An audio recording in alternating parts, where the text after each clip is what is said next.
Orang berpikir heran, apa yang mereka kejar ke Palestina? Andai ada orang ingin merebut Irak, masuk akal. Merebut Irak karena banyak sumur-sumur minyak. Andai ada mau ekspansi ke Kuwait, masuk akal. Karena sumur minyak di Kuwait banyak. Kenapa kembali ke Palestina? Ada apa? Tanah yang tandus, tanah yang kering kerontang. Mereka ingin membuat sebuah negara dengan keyakinan akan turun Mesias, sang juru selamat yang dijanjikan oleh Tuhan, dengan syarat orang-orang Yahudi mesti kembali ke negeri yang dijanjikan Tuhan. Yang kedua, Mesias sedang menunggu. Mesias melihat ke bawah. Kalau dia tengok di bawah masih banyak gurun pasir, dia tidak mau turun. Dia ingin melihat hijau. Kalau sudah dibentang karpet hijau, baru dia turun ke bawah. Maka yang dimaksud dengan hijau itu adalah ditanami tanaman-tanaman hijau, penghijauan yang luar biasa. Dan ketika Israel masuk ke Palestina, mereka ambil tanah itu, mereka hancurkan rumah orang Islam, mereka buat tembok panjang. Penjara terbesar dan terpanjang di dunia adalah Palestina. Mereka kurung orang Palestina. Mereka buat tembok beton yang tinggi, panjangnya 700 km lebih. Dari Pekanbaru kita lihat, Anda menuju Medan Sumatera Utara 600 km. Mereka membuat tembok tinggi 700 km. Bayangkan, umat Islam terisolir dan mereka tanami hijau-hijau. Makanya Allah berkuasa. Allah mau tunjukkan kuasa, lalu Allah buat tanaman hijau itu menyala. Dalam pokok yang hijau itu menyala beberapa bulan yang lalu. Heran orang, Allah mau menunjukkan kekuasaannya. Kalian tidak mau tolong Palestina, aku yang akan menolongnya. Tanaman yang hijau yang mereka tanam itu tiba-tiba terbakar. Tidak ada yang bisa mematikannya. Sampai-sampai reporter wartawan Amerika mengatakan, tidak ada yang bisa mematikan kebakaran ini kecuali Tuhan, karena Dia yang membakarnya. Bapak Ibu yang dimuliakan Allah SWT, tanaman apa yang mereka tanam? Persis yang dikatakan Nabi SAW, Syajaratul Gharqad, pohon gharqad, bentuknya seperti pinus, tinggi, memanjang. Lalu kemudian Bapak Ibu nanti tulis saja, yang ingin tahu bagaimana bentuk pohon gharqad, tulis saja www.google.com. Lalu tulis di sana alif lam ghain ra qaf dal, al-gharqad, enter, muncul gambar pohon gharqad. HP saya tak bisa tulis Arab Pak Ustaz, belum masuk Islam. Cara mengislamkannya, Play Store, klik. Setelah buka Play Store, pilih Arabic Keyboard. Setelah keluar Arabic Keyboard, pilih Arabic Smart Keyboard. Smart Keyboard Arabic. Habis itu setupkan ke HP. 5 menit, geser, langsung berubah, bisa tulis Arab. Alif lam ghain ra qaf dal, enter, pilih image, muncul gambar pohon gharqad. Gimana? Sudah nampak? Tak keluar Pak Ustaz. Loh, kenapa? Paket tak ada. Sekarang mudah belajar. Dulu kami sekolah, ketika mau tahu gimana pohon sidir, kalau mau memandikan jenazah, ambil beberapa helai daun sidir, lalu digiling, dimasukkan ke air. Gimana pohon sidir Ustaz? Pohon sidir, kata Ustaz. Sekarang mudah saja, tinggal tulis sin dal ra, sidir, enter. Pohon bidara kata kita, enter image, nampak, oh ini gambarnya. Teknologi canggih memudahkan kita. Pohon gharqad kata Nabi, kalau bersembunyi dia di belakang pokok kayu akan berkata, ini Yahudi di belakangku, bunuhlah. Kalau bersembunyi dia di belakang batu akan berkata, ini ada Yahudi, bunuhlah. Tapi kata Nabi, ada satu pohon yang tidak mau menunjukkan dia. Ini pohon mereka, kata Nabi. Apa itu? Syajaratul Gharqad, pohon gharqad. Subhanallah, Masya Allah. Apa yang dikatakan Nabi dulu terwujud sekarang. Mereka tanam pohon gharqad ini sebanyak-banyaknya. Ketika saya sampai ke Rafah, Mesir, Palestina, sampai perbatasan Mesir Palestina, ada satu kota bernama Rafah. Rafah dibagi dua, Rafah Palestina, Rafah Mesir.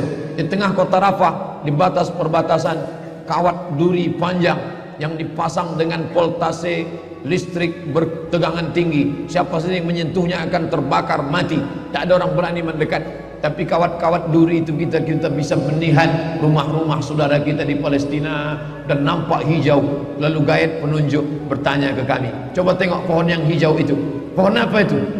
Pohon apa ya? Itulah pohon gharqad yang dikatakan Nabi SAW. Mereka tanam sebanyak-banyaknya karena mereka meyakini bahwa Mesias akan mau turun kalau sudah dia tengok hijau.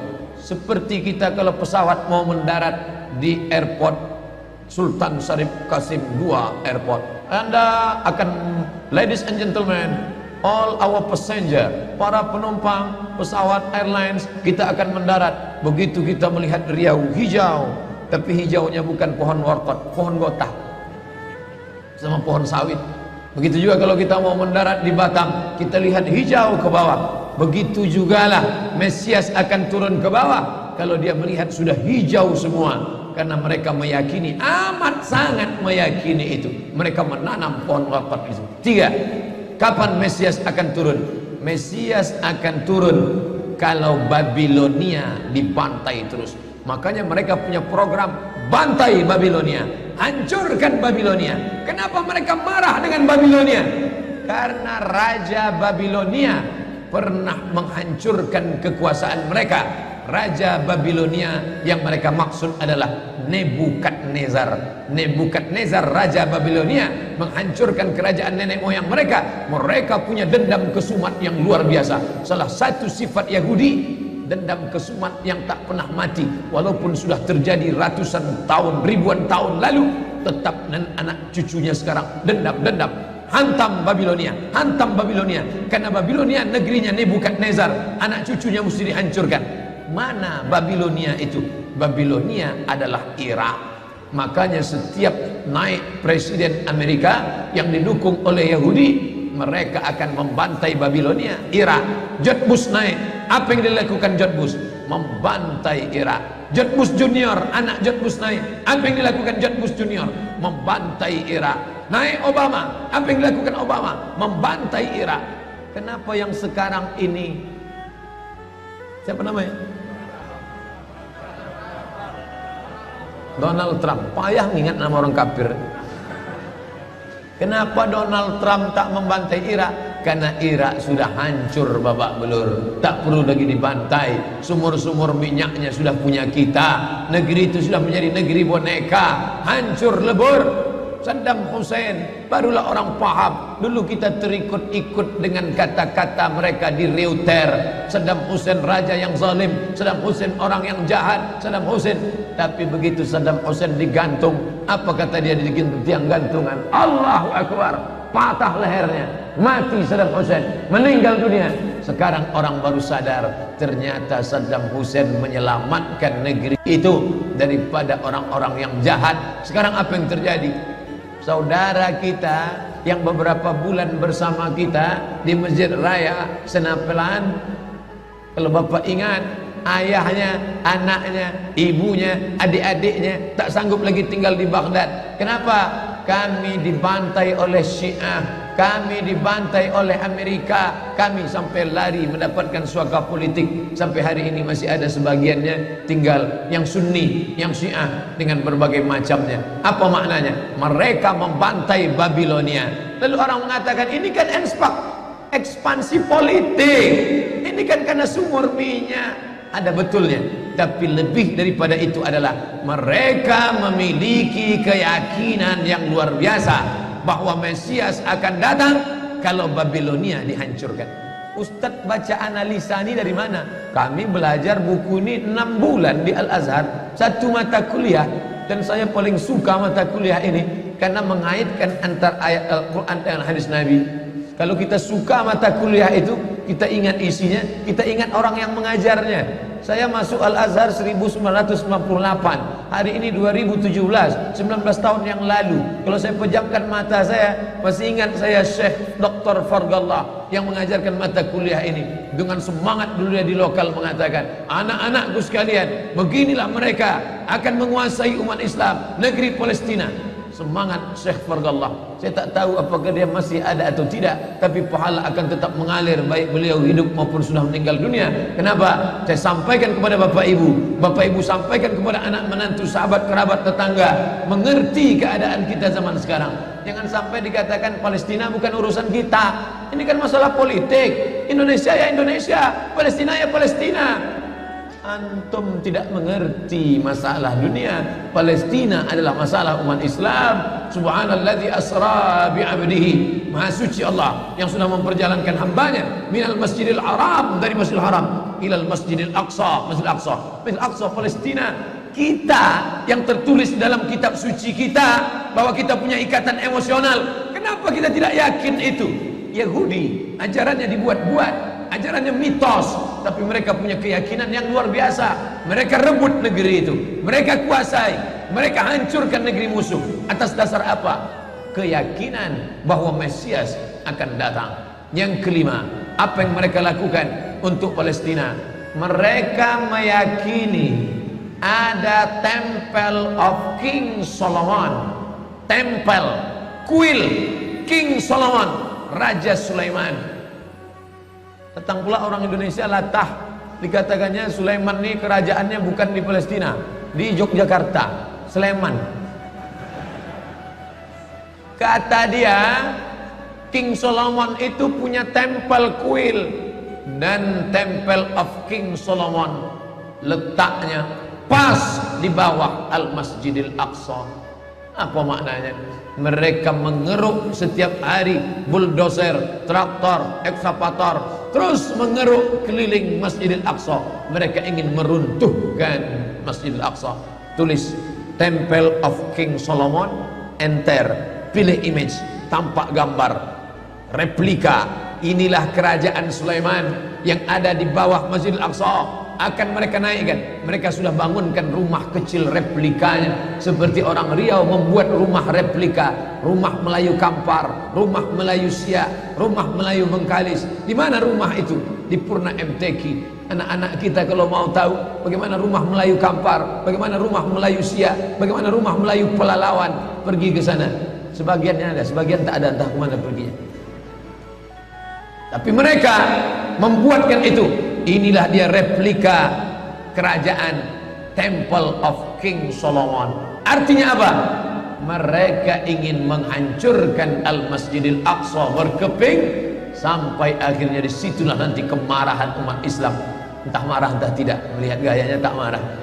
Oh, kalian hancur-hancurkanlah. Banyak lagi urusan kami sibuk dengan ini. Tapi akan ada hamba-hamba Allah. La tazulu fi ummati ta'ifatun min ummati. Akan tetap ada sekelompok umatku yang memperjuangkan agamaku, kata Allah Subhanahu wa ta'ala. Yang terakhir, yang kelima, akan turun Mesias. Kapan itu terjadi? Ketika terjadi perang besar.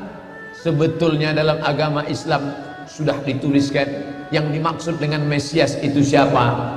Kata Imam Al-Hafiz Ibnu Hajar Al-Asqalani dalam Fathul Bari, yang dimaksud dengan yang dinanti-nanti mereka itu adalah Dajjal.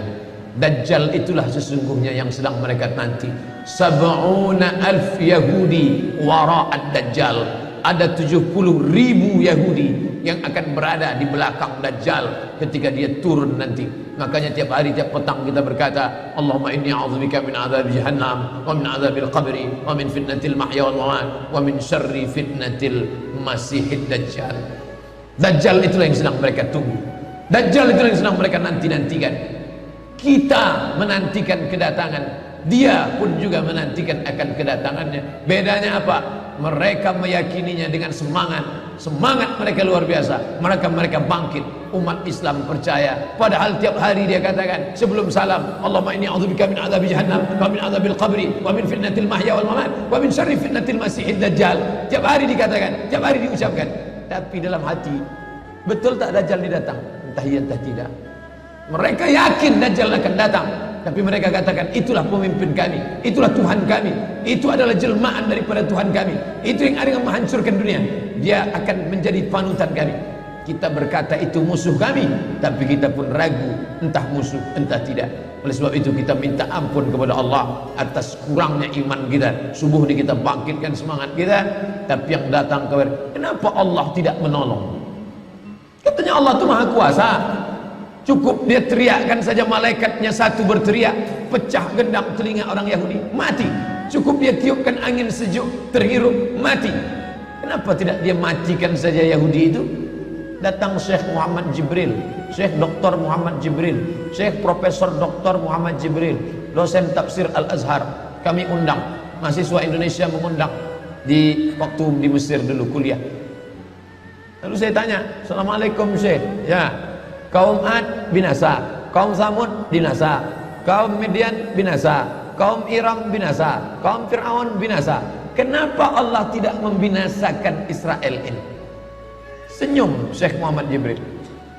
Apa kata dia? Ya beni, anakku, seandainya Allah membinasakan Israel ini, lalu apa yang tersisa untukmu? Ditunjuknya saya. Seandainya Allah membinasakan Israel ini, lalu apa yang tersisa untukmu? Terdiam saya.